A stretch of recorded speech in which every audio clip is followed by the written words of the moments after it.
Hello students, welcome to SS teaching centre. आज के इस वीडियो में हम लोग बात करने वाले हैं विज्ञान की। ये हमारे क्लास 11 की फिजिक्स का पहला वीडियो है। ये चूंकि इंट्रोडक्शन वीडियो है तो हम लोग बहुत ही बेसिक से शुरुआत कर रहे हैं। और यहाँ पे आपको जो है हर तरह का वीडियो मिलेगा, न्यूमेरिकल हो चाहे थ्योरी हो या क्वेश्चन आंसर हो, हर तरह से आपकी सहायता की जाएगी। तो हमारे चैनल को सब्सक्राइब करें और हमसे जुड़े रहें। तो चलिए शुरू करते हैं। तो आज हम लोग बात करने वाले हैं विज्ञान की।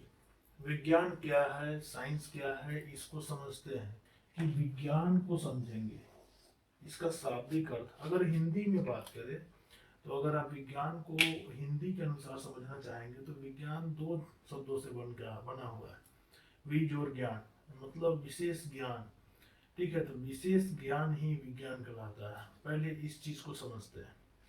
विशेष ज्ञान विज्ञान कैसे कहलाता है। जैसे एक छोटा सा अगर उदाहरण दे ईंट की, तो अगर आप ईंट देखते हैं या आपसे कोई पूछे ईंट के बारे में कि ये क्या है, तो आप बोलेंगे कि ये ईंट है और इससे जो है मकान वगैरह बनाया जाता है। ये एक सामान्य जानकारी होती है जो हर इंसान के पास होती है। लेकिन अगर जो ईंट बनाने वाला कारीगर है उससे पूछा जाए तो वो बोलेगा कि ये ईंट है। लेकिन वो अगली बार ये नहीं बोलेगा कि इसका यूज जो है घर बनाने के लिए किया जाता है। वो बोलेगा ये ईंट है और इसको बनाने के लिए इस तरह की मिट्टी का प्रयोग किया गया है, इसमें इस तरह के केमिकल डाले गए हैं, इसको इस तरह से सांचा में ढाला गया, ऐसे सुखाया गया, ऐसे पकाया गया। ये एक तरह का स्पेशल नॉलेज हो गया उस चीज के बारे में। तो इसी को हम लोग कहते हैं विज्ञान। विज्ञान का मतलब है किसी भी चीज के बारे में सामान्य जानकारी नहीं बल्कि विशेष जानकारी, एक अलग नजरिए से देखना। तो पूरे के पूरे फिजिक्स केमिस्ट्री बायोलॉजी में आप क्या करते हैं, आप यही काम करते हैं। हर एक चीज को एक अलग नजरिए से देखते हैं। जैसे पहले भी आप लोग जानते थे कि गेंद को छोड़ने पे वो नीचे गिरता है, लेकिन अब हम लोग इसमें पढ़ेंगे कि वो नीचे क्यों गिरता है, गिरते समय क्या क्या चीजें घटित होती है, कौन कौन सी चीजें बदलती है। तो ये सब हो गया विशेष ज्ञान। तो विज्ञान का मतलब होता है विशेष ज्ञान। ये तो हुआ हिंदी के अनुसार। लेकिन अगर हम लोग बात करें अंग्रेजी में, तो अंग्रेजी में विज्ञान को हम लोग कहते हैं साइंस। ये साइंस शब्द कैसे उत्पन्न हुआ इस पे हम लोग देख लेते हैं। तो मेरे दोस्त, साइंस शब्द जो है वो एक प्राचीन लैटिन शब्द सेंटिया से उत्पन्न हुआ है। इसी से पैदा हुआ है ये साइंस। अगर हम सेंटिया के अर्थ की बात करें तो इस शब्द का मतलब होता है टू नो, यानी जानना या नॉलेज या ज्ञान। आखिर साइंस शब्द का मतलब क्या है। साइंस शब्द का मतलब है, सिंपली कह सकते हैं, ज्ञान या जानना। लेकिन ज्ञान और जानना ये साधारण ज्ञान नहीं, ये विशेष ज्ञान की ओर इशारा कर रहा है। अब हम लोग इसकी परिभाषा पे गौर कर लेते हैं। परिभाषा के आधार पे क्या, क्योंकि ये कोई परिभाषा तो नहीं हुई, ये तो एक मोटा मोटी एक अर्थ निकल के आया। लेकिन विज्ञान को परिभाषित कैसे करें तो उसके बारे में देख लेते हैं। तो हम हमारे इस भौतिक जगत में जो कुछ भी घटित हो रहा है उसका क्रमबद्ध या व्यवस्थित ज्ञान ही विज्ञान कहलाता है। जो कुछ भी घटित हो रहा है उसका क्रमबद्ध और व्यवस्थित, ये एक बहुत बड़ी बात है। यहाँ पे ये दो शब्द आया, क्रमबद्ध या व्यवस्थित। जैसे विज्ञान में हम हर एक चीज को ना एक क्रम में पढ़ते, एक सीरीज में पढ़ते हैं। ऐसा नहीं कि एक एक कंसेप्ट के बाद दूसरे कंसेप्ट पे सीधे चले जाते हैं, उसके बीच बहुत सारी बातें होती है। हर चीज का एक सीरीज होता है। एक और उदाहरण ले सकते हैं। जैसे विज्ञान में जो है हम लोग सीधे बल और गति के बारे में नहीं पढ़ते हैं। पहले हम लोग विराम के बारे में समझते हैं। गति को समझने से पहले हम विराम को समझते हैं। विराम समझते हैं तो फिर गति में जाते हैं। गति में भी बहुत तरह की गतियां हैं, उसको बांट बांट के पढ़ते हैं। उसके बाद जब विराम और गति को हम लोग समझ लेते हैं तो फिर हम लोग यांत्रिकी में जाते हैं, वहां भी हम लोग बलों के बारे में समझते हैं।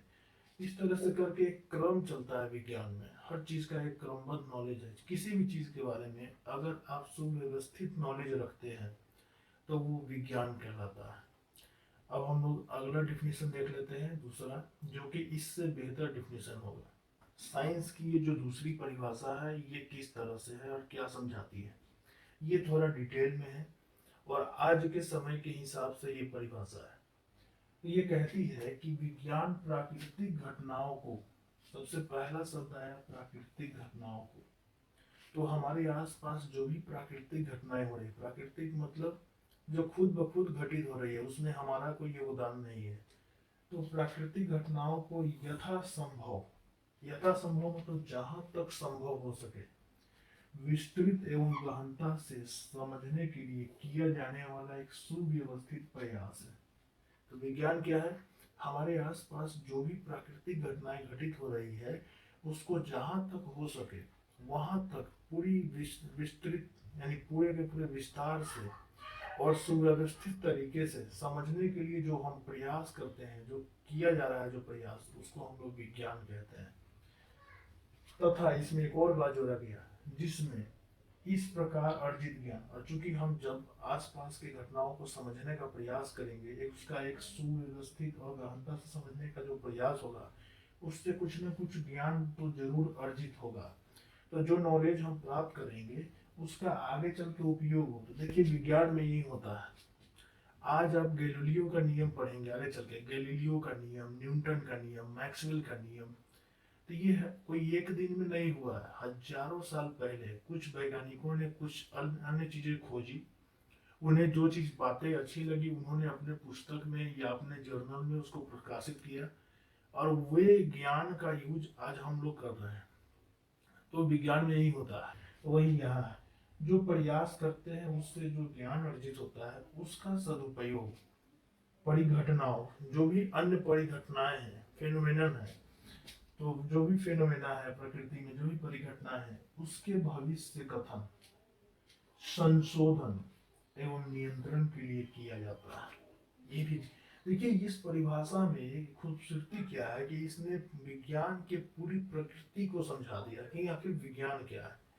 तो पहले तो बोला कि ये प्राकृतिक घटनाओं को समझने के लिए विस्तार और गहनता से किया जाने वाला एक सुव्यवस्थित प्रयास है, और उस प्रयास के फलस्वरूप जो भी नॉलेज इकट्ठा होता है, उस नॉलेज का उपयोग पुनः भविष्य कथन मतलब आप लोग कभी कभी देखते होंगे साइंटिस्ट लोग जो है, वैज्ञानिक लोग जो है, वो पहले ही किसी चीज के बारे में जो है भविष्यवाणी कर देते हैं कि ये चीजें होने वाली है। जैसे आप भी कर सकते हैं, अगर किसी चीज को हम एक खास ऊंचाई से गिराए, तो आप बता सकते हैं कि जमीन तक आते आते उसका वेग क्या हो जाएगा यदि हवा का घर्षण नगण्य हो, बता सकते हैं। ये सब फिजिक्स में संभव है। तो भविष्य कथन यानी भविष्यवाणी कर सकते हैं, एक सटीक पैरामीटर्स के आधार पे उसमें कुछ संशोधन कर सकते हैं। आप लोग देखते होंगे कि विज्ञान में एक थ्योरी को काटने के लिए दूसरा थ्योरी तैयार रहता है। तो जो ज्ञान अर्जित किया गया है, उस ज्ञान के आधार पे फिर जो पिछले ज्ञान है या जो आने वाले ज्ञान है या जो अभी आप जिस चीज में प्रयास कर रहे हैं उसमें कुछ संशोधन किया जा सकता है, और साथ ही साथ नियंत्रण भी कर सकते हैं।